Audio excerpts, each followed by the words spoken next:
Hello बच्चों, फिर से आपका स्वागत है आपके अपने यूट्यूब चैनल पे एम बैंक कोचिंग। मैं अंशु कुमार फिर से एक और पार्ट बनाए हैं आपके प्रोनाउन का जो प्रैक्टिस सेट चल रहा था। और कल हम 10 क्वेश्चंस किए थे और मैं कोशिश किया था उसको बढ़िया से एक्सप्लेन करने का, शायद आपको समझ में भी आया होगा, है ना। और कॉन्सेप्ट सब भी सारा बताए थे। और फिर से आज हम नेक्स्ट क्वेश्चन यहाँ से स्टार्ट कर रहे हैं, ठीक है ना। ज़्यादा समय नहीं लेते हैं, ठीक है। क्वेश्चंस पढ़ते हैं। पहला क्वेश्चन क्या लिखा हुआ है, पढ़िए तो। The candidate being a graduate, he is eligible for the post of provisionary officer. Questions दे रखा है, ठीक है। ध्यान समझते क्वेश्चन क्या दिया हुआ है। द कैंडिडेट, एक एक चीज को पढ़ते हैं। द कैंडिडेट, तो द कैंडिडेट हो गया आपका, ये नाउन हो गया, हाँ या ना। कैंडिडेट क्या हो जाएगा आपका, नाउन हो जाएगा। बीइंग अ ग्रेजुएट, इस कैंडिडेट के बारे में बताया जा रहा है। इस कैंडिडेट के बारे में क्या बताया जा रहा है, ये कैंडिडेट कैसा है, ग्रेजुएट होने। तो जो नाउन के बारे में बताता है, सिंपल सी बात आपको पता होगा, जो नाउन के बारे में बताता है उसको हम क्या बोलते हैं, एडजेक्टिव। तो यहां से यहां तक जो पार्ट है वो किसका काम कर रहा है, एडजेक्टिव का काम कर रहा है। नेक्स्ट क्या दिया, ही इज एलिजिबल, तो ये नाउन है और ये सेंटेंस का सब्जेक्ट है। ये सेंटेंस का क्या सब्जेक्ट है, और ये कहीं ना कहीं तो वर्ब ले रहा होगा, ये वर्ब उसका हो गया, इज एलिजिबल, ये क्या हो गया आपका, वर्ब हो गया। अब वर्ब ये रहा, ये सब्जेक्ट रहा। फिर से आपका देखिए तो ये वर्ब से पहले ही सब्जेक्ट आ रहा है ना। लेकिन क्या है कि ये नाउन के फॉर्म में है और वो प्रोनाउन के फॉर्म, लेकिन एक ही वर्ब है आपका, ठीक है। तो एक वर्ब के लिए या तो आप प्रोनाउन यूज कीजिए या नाउन यूज कीजिए, है ना। या दोनों को यूज कर सकते हैं। कैंडिडेट के लिए या तो हम ही यूज करें, है ना, या फिर कैंडिडेट रहने दें। क्या कैंडिडेट और ही दोनों साथ में लिख सकते हैं, नहीं लिख सकते। क्यों, क्योंकि कल डेफिनेशन आपको बताए थे, प्रोनाउन का डेफिनेशन क्या होता है, वर्ड दैट रिप्लेसेस नाउन, को तो प्रोनाउन कहते हैं, है ना। तो पहले हम नाउन की बात करते हैं, ये रहना चाहिए, नाउन को रहने देते हैं, और यहाँ पे क्या करते हैं, ही को यहाँ पर से हटा। इसको हम एक तरह से बोल सकते हैं ये आपका सुपरफ्लुअस सब्जेक्ट का काम। ये जो काम कर रहा है यहाँ पे, किसका काम कर रहा है, ये यहाँ पे आपका सुपरफ्लुअस सब्जेक्ट का काम, सुपरफ्लुअस सब्जेक्ट का काम, ठीक है। तो हम क्या सीखे, यहाँ पे या तो हम कैंडिडेट रहने देते या ही रहने देते, लेकिन ज्यादा अप्रोप्रिएट कौन रहेगा, कैंडिडेट, क्योंकि पहले नाउन उसके बाद प्रोनाउन, ठीक है। तो हम क्या किए, ही को यहाँ पर से साइड कर दिए और कैंडिडेट को अपना सब्जेक्ट मान लिया। ही को क्यों काटे, क्योंकि ये किसका काम कर रहा है, सुपरफ्लुअस सब्जेक्ट का काम, ठीक है। चलिए नेक्स्ट क्वेश्चन पे देख।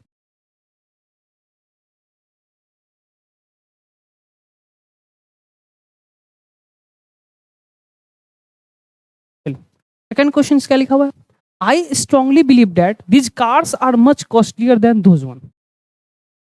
दीज कार्स, सेंटेंस ध्यान से पढ़ना है। I strongly believe that these cars are much costlier than those ones. अब इस क्वेश्चन को कैसे सॉल्व करना है देखते हैं। आई स्ट्रांगली बिलीव, आई स्ट्रांगली बिलीव, बिलीव वर्ब है और वर्ब से पहले हमें क्या चाहिए, सब्जेक्ट चाहिए। वर्ब से पहले हमें क्या चाहिए, सब्जेक्ट चाहिए, सब्जेक्ट चाहिए। तो ये आई आपका क्या रहा, सब्जेक्ट रहा, ठीक है। I strongly believe that these cars, these, ठीक है। दिज कार्स इसलिए क्योंकि देखिए आपको एक बात हम बता देते हैं, जैसे हम दिस की बात करते हैं, दिस हो गया, दैट हो गया, इस और दोज, ये आपके वर्ड होते हैं। इसको हम डिटर्मिनर्स भी कहते हैं। और सबको पता है कि डिटर्मिनर अपने साथ क्या लेता है, नाउन लेता है। ये डिटर्मिनर्स का काम अभी करेंगे तो यहाँ पे अपने साथ क्या लेंगे, नाउन लेंगे। और कहीं ना कहीं दिस, दैट, दिस, दोज, ये प्रोनाउन का भी काम करते हैं। किसका काम करते हैं, प्रोनाउन का काम करते हैं। लेकिन डिटर्मिनर्स का काम कब करेंगे, जब साथ में नाउन लेंगे, है ना। और प्रोनाउन का काम कब करेंगे, जब नाउन को रिप्लेस करेंगे, ठीक है। लेकिन यहाँ पे जो दिज कार्स लिखा हुआ है, तो कार्स आपका क्या हो जाएगा, कार्स आपका बन गया क्या, नाउन, ठीक है। और जो नाउन के बारे में बता सकता है, ये डिटर्मिनर्स हो गया आपका, ठीक है, डिटर्मिनर्स हो गया। अब कार्स सिंगुलर नाउन है या प्लूरल नाउन है, प्लूरल नाउन है। और जब प्लूरल नाउन है तो दिस और डैट, ये दोनों हम सिंगुलर के लिए यूज करते हैं, ठीक है। मतलब इसके साथ जो नाउन आ सकता है वो कैसा नाउन आ सकता है, सिंगुलर नाउन। और दीज और दोज, इनके साथ जो नाउन आएगा वो कैसा नाउन आएगा, प्लूरल नाउन आएगा, ठीक है। चलिए मैं एक बात को हम लिख देते हैं अच्छे से, आप लोग के लिए फायदा होगा, यहाँ पे लिख देते हैं। जैसे दिस और डैट की बात करेंगे, इसके साथ कौन सा नाउन आना है, इसके साथ आपका सिंगुलर, ठीक है। इसके साथ कौन सा नाउन आना है? Singular noun. और दिस दोज की बात करेंगे तो इसके साथ कौन सा नाउन आना है? इसके साथ प्लूरल नाउन आना है। तो ये बात तो सही है, दिज कार्स सही है, कार्स नाउन प्लूरल था तो वर्ब भी डिटरमिनर कैसा आ गया? दिज आ गया। आर जब नाउन सिंगुलर तो वर्ब भी कैसा? सॉरी नाउन प्लूरल तो वर्ब भी कैसा? Plural. Must costlier than those ones, ठीक है ना। अब एक बात आपको बताते हैं, आपको कल के क्लास में एक कंसेप्ट बताए थे वन का यूज, है ना। कल के क्लास में आपको एक कंसेप्ट बताए थे,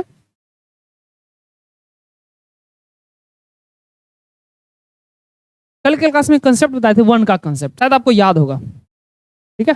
अगर जो बच्चे नहीं देखे हैं वो पहला क्लास देख लीजिएगा, वहां पे हम वन का कंसेप्ट बताए थे। फिलहाल ओरली सुन लीजिएगा। वन का मतलब आपको बताए थे कि वन दो सेंस में काम करता है।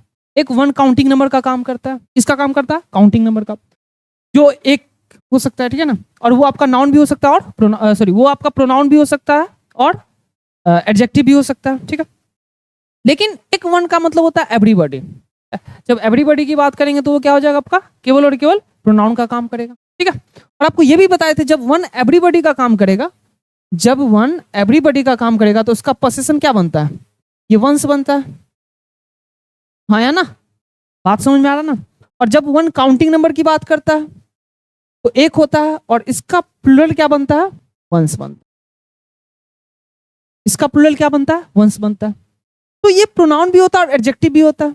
मान लेते हैं यहाँ पे क्या कर रहा है? These cars are much costlier than those. अब दोज वन, अब मतलब ये जो कार है वो बाकियों के कार से क्या है? कॉस्टलियर है। यहाँ पे दोज लगा हुआ है, तो दोज तो प्लूरल के लिए आता है, तो जाहिर सी बात है इसके साथ जो नाउन आना है या प्रोनाउन आना है, जिसको भी वो रिप्रेजेंट करे वो प्लूरल आना चाहिए। कैसा आना चाहिए?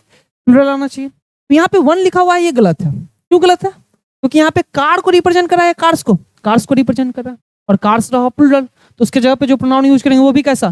प्लूरल। तो वन होना चाहिए, वंस होना चाहिए। यहाँ पे वन होना चाहिए, वंस होना चाहिए, ठीक है सर। यहाँ पे वंस होना चाहिए, तो ये वन काट के हम लोग क्या लिख देंगे? क्यों? क्योंकि यहाँ पे हमें किससे रिप्रेजेंट करना है? प्लूरल नाउन को रिप्रेजेंट करना, और प्लूरल नाउन को रिप्रेजेंट करना है तो उसके लिए प्रोनाउन भी कैसा यूज करेंगे? प्लूरल। वन का प्लूरल क्या बनता है? वंस, ठीक है। तो यहाँ पे इरर किस ऑप्शन में था? सी ऑप्शन में इरर था। वन कट के क्या बना? आपका वंस बन गया, ठीक है। चलिए नेक्स्ट क्वेश्चन देखते हैं।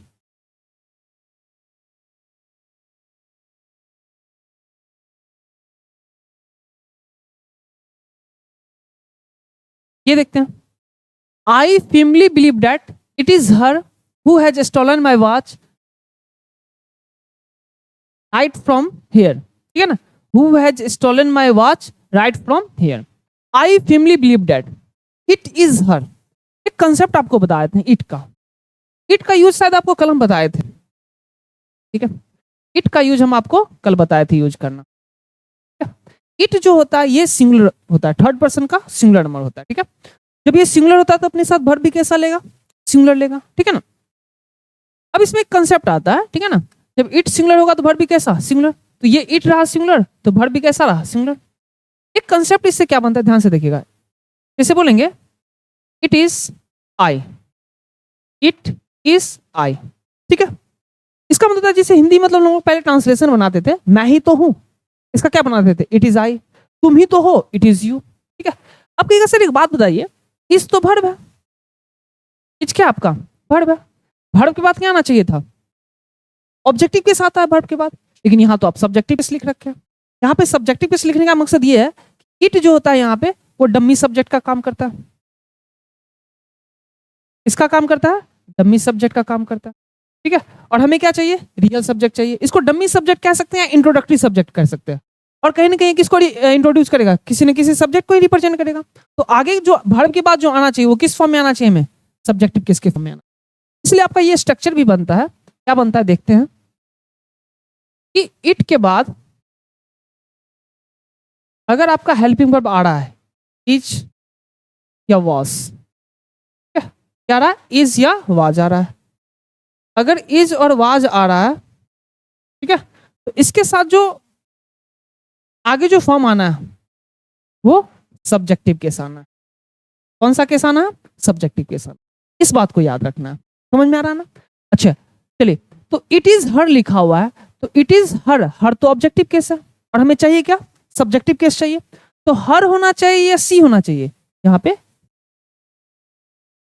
बात समझ में आ रहा है ना? हाँ या ना? चलिए अब एक बात और आपको यहाँ पे बता देते हैं, जो हु है ना आपका, ये रिलेटिव प्रोनाउन का काम कर, हु किसका काम कर रहा है? रिलेटिव प्रोनाउन का काम। अब रिलेटिव प्रोनाउन आया किसके लिए? यहाँ पे सी के लिए आया, मतलब हु किसको डिनोट कर रहा है या इंडिकेट कर रहा है? सी को इंडिकेट कर रहा है। तो जब सी सिंगुलर तो हु भी कैसा? सिंगुलर। तो वर्ब कैसा होगा? Singular, has. तो ये आपका क्या है? सही है। अगर एग्जामिनर मान लेता यहीं पे हैव करके दे देता, तो ये सही होता है गलत होता? गलत हो जाता। समझ में बात आ रहा ना? तो यहाँ पे ये सही है, लेकिन होना क्या चाहता? इट इज सी या it is her? It is she होना चाहिए, ठीक है।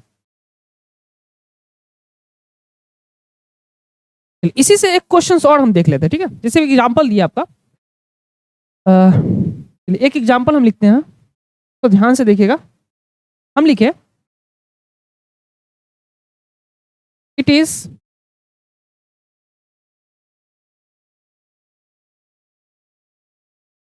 मी who are ready to help you, ठीक है। क्या लिखा है पढ़िए तो sentence, it is me who are ready to help you, यही बात लिखे। It is me who are ready to help you. अब कहेगा सर यहाँ पे क्या एरर हो सकता है? आप लोग खुद बताइए क्या हो सकता है एरर। ध्यान दीजिएगा, इट इज, इट तो यहाँ पे डमी सब्जेक्ट का काम कर रहा है, और हमें चाहिए क्या? Real subject. समझ में आ रहा है? हमें क्या चाहिए? Real subject. तो रियल सब्जेक्ट के लिए मी होना चाहिए, आई होना चाहिए? आई होना चाहिए। क्यों? क्योंकि यहाँ पे हमें कैसा केस चाहिए? सब्जेक्टिव केस चाहिए। और हु जो आ रहा है ये किसके लिए आ रहा है? ये आई के लिए आ रहा है ना? आई के लिए आ रहा है। जब आई के लिए हु आ रहा है, तो हु के बाद जो वर्ब आना है वो आई के अकॉर्डिंग वर्ब होना है, और आई तो अपने साथ आर लेता नहीं है। आई क्या लेता है? एम। यहाँ पर से आर को काट के क्या कर देंगे? तो जब भी इस टाइप का सेंटेंस आएगा तो दो बात याद रखेगा। एग्जाम में क्वेश्चन आएंगे तो दो टाइप से पूछ सकते हैं। एक तो आपका इट इज के बाद आपका ऑब्जेक्टिव केस यूज करके देगा, समझ में आ रहा ना? तो वो ऑब्जेक्टिव केस सही होगा या गलत होगा? गलत। ठीक है, होना क्या चाहिए था? Subjective case. फिर आगे अगर रिलेटिव प्रोनाउन यूज कर दिया है, तो रिलेटिव प्रोनाउन किसके अकॉर्डिंग होगा? उस सब्जेक्टिव केस के अकॉर्डिंग होगा। समझ में आ रहा ना? ये बात क्लियर हुआ या नहीं हुआ? इस क्वेश्चन को, इसको कंसेप्ट को बढ़िया से नोट कर लिया। क्यों? क्योंकि आगे जो वर्ब आना है किसके अकॉर्डिंग आना है? इसी सब्जेक्टिव केस के अकॉर्डिंग क्या आना है? बात समझ में आ गया? आया ना? चलिए अगला क्वेश्चन देखते हैं।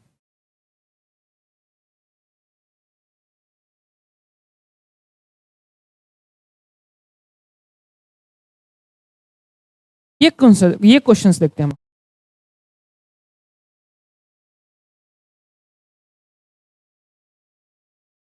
क्या लिखा हुआ है? Karan and Radha loved one another and there is a rumour that they both together will set up a school. क्या कह रहा है? Karan and Radha loved one another. Pronoun में एक टॉपिक है आपका रेसिप्रोकल प्रोनाउन। कौन सा टॉपिक है?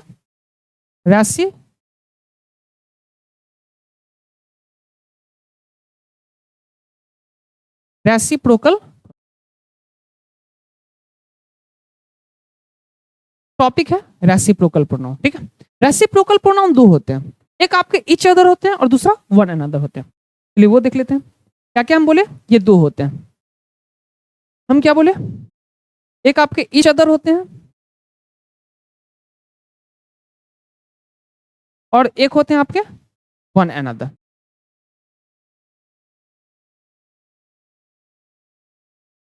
एक ईच अदर और दूसरा वन अनदर, ठीक है।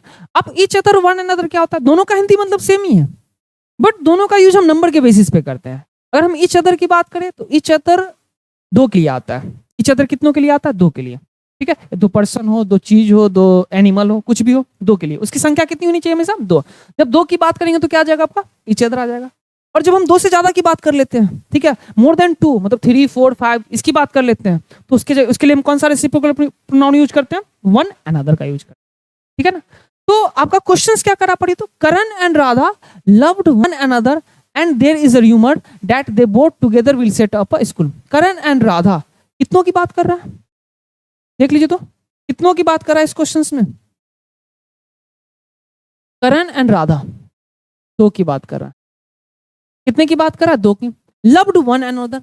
और ऑप्शन नंबर बी में तो पक्का पता चल गया हाँ कि ऑप्शन नंबर बी में एरर है। कैसे पता चला? क्योंकि संख्या कितना है? दो, और दो के लिए तो हम वन अनदर का यूज नहीं करते हैं, दो के लिए कितनों का यूज करते हैं, ईच अदर का यूज करते हैं। यहां पर से हम वन अनदर को हटाएंगे और यूज क्या करेंगे, ईच। क्लियर बात समझ में आ गया, ठीक है ना। चलिए अगला क्वेश्चन देखते हैं।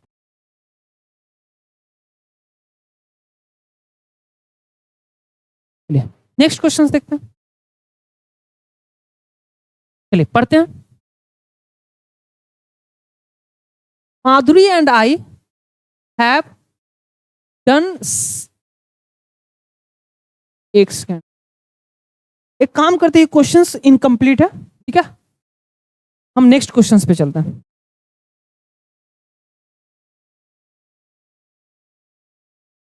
चलिए ये क्वेश्चंस देखते हैं। ये क्वेश्चंस पढ़िए तो। The boss has asked dash to report to him after the shift is over. The boss has asked dash to report to him after the shift is over. ये क्वेश्चंस है। अब ध्यान से सुनते हैं। इसमें जो कंसेप्ट आ रहा है, चार ऑप्शंस दे रखा है, इस फिलअप को भरना है। अब फिलअप में क्या आएगा, इस चीज को देखते हैं। The boss has asked. अब एक बात आपको बताते हैं, ये रहा आपका वर्ब, ये क्या रहा आपका वर्ब, क्या रहा आपका वर्ब, और सबको पता है एक, ये रहा आपका वर्ब, और ये सारे बच्चे जानते हैं कि वर्ब से पहले हम लोग क्या यूज करते हैं, सब्जेक्टिव केस का।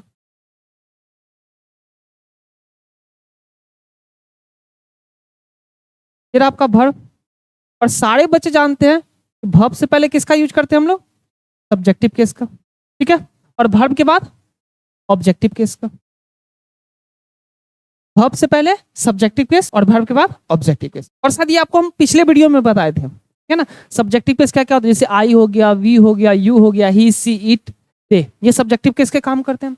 और इसका ऑब्जेक्टिव केस क्या बनता है, मी, अस, यू का ऑब्जेक्टिव केस यू ही बनता है, ठीक है ना। ही का हिम बनता है, सी का हर बनता है, इट का इट ही रहता है, और दे का क्या बनता है, देम बनता है। अब क्वेश्चंस पढ़ते हैं। हैज आस्क्ड क्या बना आपका, हैज आस्क्ड आपका क्या बना, हैज आस्क्ड आपका वर्ब बना, ये क्या बना आपका वर्ब, और वर्ब से पहले क्या बनेगा, सब्जेक्ट या सब्जेक्टिव केस, ठीक है ना। और सब्जेक्ट के बाद क्या, वर्ब के बाद क्या चाहिए, हमें ऑब्जेक्ट चाहिए, मतलब ऑब्जेक्टिव केस चाहिए। अब चार ऑप्शन दिया हुआ है, यहाँ पे हमें क्या चाहिए, ऑब्जेक्टिव केस चाहिए। और आपको पता है कि यहाँ पे ऑब्जेक्टिव केस जो आ रहा है वो एक में नहीं आ रहा है, एक से ज्यादा पर्सनल प्रोनाउन यूज कर रहे हैं, एक से ज्यादा पर्सनल प्रोनाउन के फॉर्म में यूज कर रहे हैं। तो कल के क्लास में, मतलब पिछले क्लास में, पिछले वीडियो में हम आपको बताए थे कि जब एक से ज्यादा पर्सनल प्रोनाउन अगर सेंटेंस में आ जाते हैं, ठीक है, तो आपको बताए थे ना, उस सेंटेंस को हम दो पार्ट में बांटेंगे, सेंस के अकॉर्डिंग, गुड सेंस और बैड सेंस, ठीक है। अगर हम गुड सेंस की बात करते हैं, इसकी बात करते हैं गुड सेंस के, तो गुड सेंस में हम दो फॉर्म में बांटते हैं उसको, सिंगुलर को अलग से अरेंज करते हैं और प्लूरल को अलग से अरेंज करते हैं। अगर सिंगुलर है, गुड सेंस है, तो 2 3 1 के ऑर्डर में, पहले सेकंड पर्सन, थर्ड पर्सन, फिर फर्स्ट पर्सन, है ना। लेकिन अगर प्लूरल फॉर्म में आता है तो उसको 1 2 3 के ऑर्डर में अरेंज करते हैं, पहले फर्स्ट पर्सन, सेकंड पर्सन, फिर थर्ड पर्सन। लेकिन अगर बैड सेंस आता है तो 1 2 3, मतलब पहले फर्स्ट पर्सन, सेकंड पर्सन, फिर, ठीक है ना, इस ऑर्डर में हम अरेंज कर दें, ठीक है ना, या वो सिंगुलर है या प्लूरल है। अब सेंटेंस पढ़िएगा। The boss has asked to report him after the shift is over. Boss ने क्या किया है, उसे, मतलब कोई भी रहे, उसे बोला रिपोर्ट करने के लिए जब शिफ्ट क्या हो जाए, ओवर हो जाए। अब इसमें से आप ये दिमाग लगाइए, दो चीज चेक करना है। पहली बात तो वर्ब के बाद हमें ऑब्जेक्टिव केस चाहिए, तो आप ऑप्शन देखिए किसमें ऑब्जेक्टिव केस दे रखा है, पहले उस ऑप्शन को हम रखते हैं। अच्छा, यू तो ऑब्जेक्टिव केस का भी काम करता है, सब्जेक्टिव केस का काम करता है। एंड आई दिया हुआ है, आई तो नहीं होना चाहिए, है ना, तो ये आपका कट गया, ठीक है। दूसरा, यू एंड मी, चलिए ये हो सकता है, मान लेते हैं। मी एंड यू, ये भी हो सकता है, मान लेते, क्योंकि इसमें दोनों ऑब्जेक्टिव केस दिया हुआ है, इसमें भी दोनों ऑब्जेक्टिव केस दे रखा है। क्या आई एंड यू हो सकता है, नहीं, क्यों, आई आपका सब्जेक्टिव केस आ गया, तो दो ऑप्शन तो आपका छट गया, बचा कितना ऑप्शन, बी और सी। अब ये दोनों में से देखते हैं सही कौन हो रहा है, ठीक है। और एक बात और जान लीजिए, जब भी हम एंड की बात करते हैं, इसकी बात करते हैं एंड की, तो ये दो सेम चीज को जोड़ने का काम करता है। अगर इस साइड सब्जेक्टिव केस है तो आगे भी क्या आएगा, सब्जेक्टिव केस। अगर इस साइड ऑब्जेक्टिव केस है तो आगे भी क्या आना है, ऑब्जेक्टिव केस। और सिंपली बात है, सब्जेक्टिव केस और ऑब्जेक्टिव केस का प्लेसमेंट आपको बता ही दिए, जब वर्ब से पहले हो तो सब्जेक्टिव केस, और वर्ब के बाद हो तो, ठीक है। अब यहाँ पे वर्ब के बाद है तो हमें क्या चाहिए, ऑब्जेक्टिव केस चाहिए। अब यहाँ पे ध्यान देते हैं, दोनों में से सही कौन होगा, इसमें भी ऑब्जेक्टिव केस का यूज किया, इसमें भी ऑब्जेक्टिव केस का यूज, अब सेंस के अकॉर्डिंग उसको बांट देंगे, गुड सेंस और बैड सेंस। सेंटेंस तो गुड सेंस दे रहा है, अब गुड सेंस के लिए क्या यूज करते हैं, और प्लस में देखिए ना सिंगुलर भी दे रखा है, मी कहां से आया है, आई से, तो ये सिंगुलर कैटेगरी से आ गया। तब किस ऑर्डर में, पहले सेकंड पर्सन, फिर थर्ड पर्सन, फिर फर्स्ट पर्सन, इसी कैटेगरी में। तो इसमें तो कहीं ना कहीं आपका थर्ड पर्सन दे ही नहीं रखा है, तो थर्ड पर्सन को हम हटा देते हैं। लेकिन फिर भी अरेंज कैसे होगा, पहले सेकंड फिर फर्स्ट। देखिए तो सेकंड मतलब क्या, पहले यू है फिर आई फिर मी आना चाहिए, ये तो आपका होगा नहीं, होगा कौन आपका, B number option, you and me करके क्या होगा आपका। ये बात समझ में आ गया, हाँ या ना, ठीक है। चल नेक्स्ट क्वेश्चन देखते हैं। अच्छा ये वर्ब ऑब्जेक्टिव किस होता है, तो प्रीपोजिशन भी अपने बाद ऑब्जेक्ट लेता है, प्रीपोजिशन भी क्या लेता है अपने बाद, ऑब्जेक्टिव केस लेता है, ठीक है। जैसे मान लेते हैं यहाँ पे टू लिखा हुआ है ना, टू प्रीपोजिशन हो जाएगा ना। अगर मान लेते एरर देना रहता तो यहाँ से भी एरर दे देता, टू प्रीपोजिशन है, टू के बाद क्या आना चाहिए, ऑब्जेक्टिव केस आना चाहिए, ठीक है। अगर मान लेते सेंटेंस में यहाँ पे ही लिख के दे देता तो वो एरर बन जाता, क्यों, क्योंकि वो प्रीपोजिशन है, उसको क्या चाहिए, सब्जेक्टिव केस चाहिए, ठीक है ना, सॉरी ऑब्जेक्टिव केस चाहिए। और यहाँ पे लिखा क्या है, ऑब्जेक्टिव केस। एक सेकंड, हाँ ये प्रीपोजिशन है आपका, तो प्रीपोजिशन के बाद हमें क्या चाहिए, ऑब्जेक्टिव केस चाहिए। लेकिन अगर एग्जामिनर यहाँ पे सब्जेक्टिव केस लिख दे तो वो सही होगा या गलत होगा, गलत हो जाएगा। समझ में आ रहा ना, तो ये बात याद रखेगा कि वर्ब के बाद ऑब्जेक्टिव केस और प्रीपोजिशन भी अपने साथ क्या लेता है, ऑब्जेक्टिव केस लेता है, ठीक है ना। चलिए अगला क्वेश्चन देखते हैं।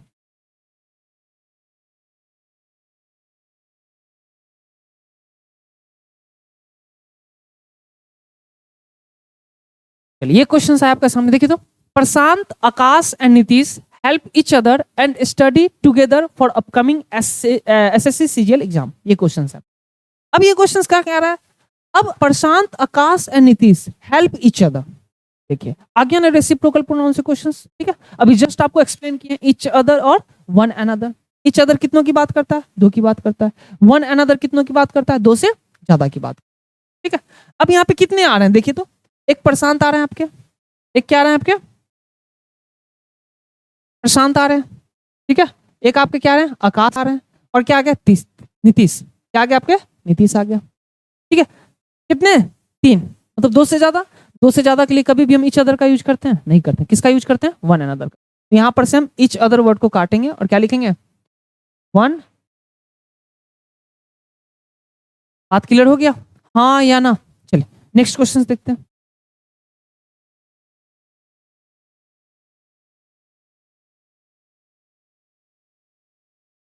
चलिए अगला क्वेश्चन क्या है, the vice president of India and the vice chancellor of this university have given his consent to join the meeting, ठीक है।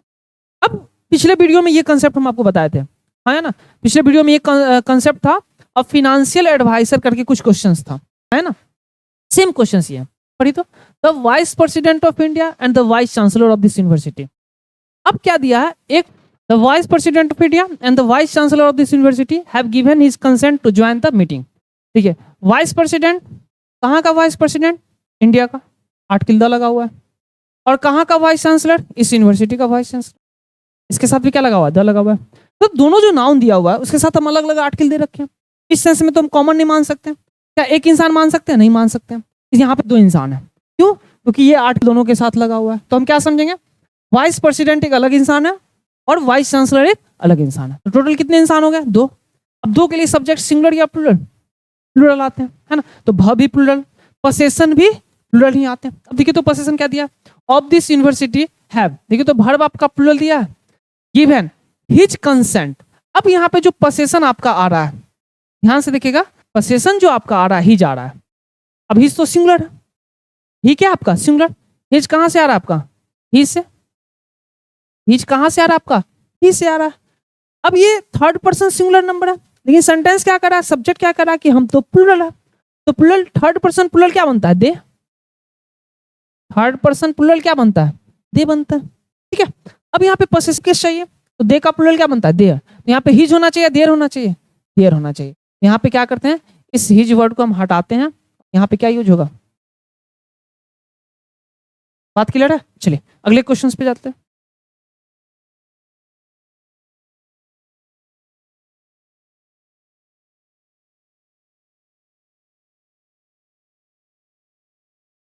चलिए नेक्स्ट क्वेश्चन पढ़िए तो, which books are Sanju's and your then why Alok wanted to take them. क्या किसका book है? यह book किसका है? संजू का है और आपका है। Then why Alok wanted to take them, ये नहीं बोलना चाह रहा। अब ध्यान से पढ़िएगा इस क्वेश्चन को। दिस बुक्स, अभी जस्ट बताया आपको थोड़ा देर पहले कि दिस अपने आप में प्लूरल फॉर्म नाउन लेता है, क्योंकि दिस का प्लूरल है, आया ना, तो इसके साथ नाउन भी कैसे आएंगे? प्लूरल। तो बुक्स प्लूरल दिया हुआ है, वर्ब कैसे आ रहा है? प्लूरल आ रहा है। और ये किताब किनका है? संजू का किताब।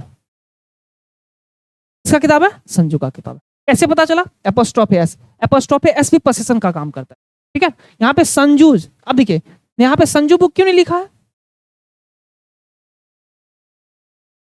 अब कहेगा सर यहाँ पे संजू बुक्स क्यों नहीं लिखा है?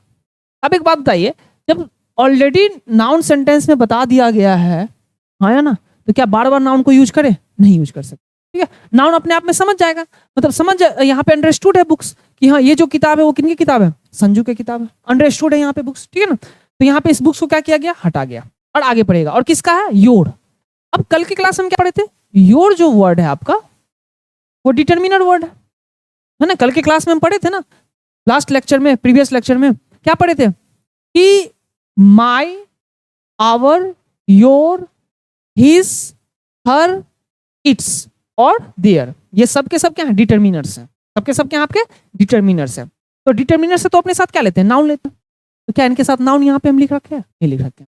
लेकिन अगर लिखना चाहे बाद में मान लेते तो यहाँ पे क्या लिखा जाता? योर बुक लिखा जाता, योर बुक्स लिखा जाता है ना। लेकिन बुक्स तो यहाँ पहले ही लिख दिया गया है नाउन को, तो क्या बार बार नाउन का रिपीट करें? नहीं। उसके जगह पे क्या यूज करेंगे हम लोग? प्रोनाउन का यूज। और ऐसा प्रोनाउन जो पॉसेसिव प्रोनाउन का काम करे। किसका बुक? आपका बुक। तो ऐसा प्रोनाउन यूज करेंगे जो नाउन के जगह रिप्लेस कर सके, और क्या यूज कर सके? पोसेशन भी यूज कर सके।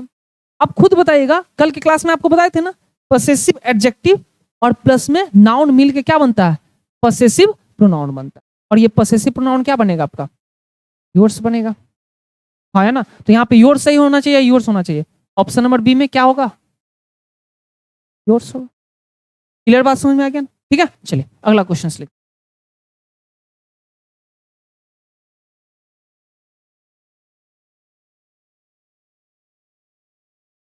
चलिए देखिएगा, she came home to meet I and mine family. ये बहुत अच्छा क्वेश्चन है। क्या लिखा है? ध्यान से पढ़िएगा। She came home to meet, ठीक है, किससे? आई एंड माइन फैमिली से। पहली बात तो ये याद रखिए, मीट वर्ब है। यहाँ पे कैसा केस चाहिए? सब्जेक्टिव केस या ऑब्जेक्टिव केस? कहेगा सर अभी तो जस्ट बताया आप कि वर्ब है, वर्ब को क्या चाहिए अपने साथ? ऑब्जेक्टिव केस चाहिए, ठीक है। हम ऑब्जेक्टिव केस लिखे। अब पहले ऑप्शन ढूंढिए, तो कहां कहां आपको ऑब्जेक्टिव केस किस ऑप्शन में मिल रहा है? ठीक है, ये आपका ऑब्जेक्टिव केस मिल रहा है, यहां पे मिल रहा है, ठीक है ना। इंप्रूवमेंट तो होगा, तो ये ऑप्शन तो पहले ही छाड़ दीजिए। इंप्रूवमेंट होगा, ठीक है, तो ये option. My self and mine, अभी माई सेल्फ देखिए, माई सेल्फ भी आपका रिफ्लेक्सिव प्रोनाउन का काम करता है ना। ये रिफ्लेक्सिव प्रोनाउन होते हैं, बट यहाँ पे अभी इस क्वेश्चन में आपका रिफ्लेक्सिव प्रोनाउन नहीं आना है, ठीक है। अब आना क्या है ये देखते हैं। तो फिलहाल हम एक काम करते हैं, इस ऑप्शन को भी छाड़ देते हैं, ठीक है। अब बचा क्या आपका? बी ऑप्शन और डी ऑप्शन। अब यहाँ पे मी तो होगा, मी तो होगा पक्का, पता चल गया। लेकिन माइन जो दिया आपका, ध्यान से इस क्वेश्चन को देखिएगा, माइन फैमिली, ये बात लिखा है। एक बात बताइएगा, फैमिली नाउन हो जाएगा ना, और नाउन के बारे में जो बताता है उसको हम क्या बोल सकते हैं? डिटर्मिनर बोल सकते हैं। क्या बोलेंगे? डिटर्मिनर। लेकिन यहाँ पे क्या दिया आपका? पॉसेसिव प्रोनाउन दे दिया। क्या नाउन के साथ प्रोनाउन लिख सकते हैं? नहीं लिख सकते। ये माइन वर्ड रहने दे, हटा दे, यहाँ पे क्या आ जाएगा? तो हमें एक तो मी चाहिए और दूसरा क्या चाहिए? माई चाहिए। तो आपका कौन सा ऑप्शन सही हो जाएगा? ऑप्शन डी नहीं सही होगा। क्यों नहीं सही होगा? क्योंकि मी दिया, फिर आगे क्या दे दिया आपका? माइन ही दे दिया। ये बात क्लियर हो गया? ठीक है, चलो। अब देखिए, माई सेल्फ वाला बात अभी इसलिए नहीं बताया क्योंकि हम ये टॉपिक अभी पढ़े नहीं है। मतलब ये जैसे क्वेश्चन आएगा इस टाइप का, जिसे देखिए ये रिफ्लेक्सिव प्रोनाउन का भी काम करता है, एम्फैटिक प्रोनाउन में भी हमें ये सब चीज पढ़ने मिलेगा, ठीक है ना। जब उस टाइप के क्वेश्चन आएंगे तो वो अलग से हम कंसेप्ट बना के, ठीक है ना, उससे क्वेश्चन हम करेंगे। लेकिन फिलहाल आप ये समझिए कि यहाँ पे माई सेल्फ का यूज क्लियर है। तो ये दोनों ऑप्शन आपका पहले ही छट गया था, बचा ये दोनों ऑप्शन। तो ये दोनों ऑप्शन में क्या होना चाहिए? ऑब्जेक्टिव केस चाहिए, और साथ में क्या चाहिए? हमें डिटर्मिनर चाहिए। लेकिन यहाँ पे क्या यूज किया गया? प्रोनाउन का यूज कर दिया गया। तो ये गलत है या सही है? सही। नेक्स्ट देखते हैं।